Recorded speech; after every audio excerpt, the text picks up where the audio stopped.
அதுக்கு ஒரு உதாரணமாக நன்றி மறக்காத இருக்கிறதுக்கான சம்பவங்கள்லாம் நிறைய இருக்குது.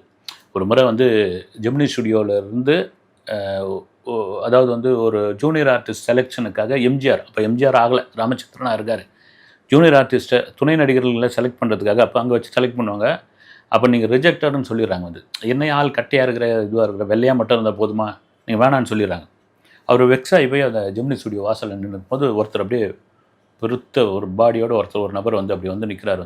தம்பி, பார்க்குறதுக்கு பிரமாதமாக இருக்கிறீங்க, எதிர்காலத்தில் நீங்கள் பெரிய ஹீரோவாக வருவீங்க அப்படின்னு உள்ளேருந்து சொன்னாரா இதிலேருந்து சொன்னாரான்னு தெரியல. ஒரு தடவை அவர் கணிச்சிருக்காரான்னு தெரியல. அந்த வார்த்தை எம்ஜிஆருக்கு பெரிய உற்சாகம் ஆயிடுச்சான். அந்த உற்சாகத்தினுடைய வெளிப்பாடு பிற்காலத்தில் எம்ஜிஆர் பெரிய ஹீரோவாக மாறி அந்த சொன்னவர் பெரிய ப்ரொடியூசராக மாணவர் தான் தேவர்.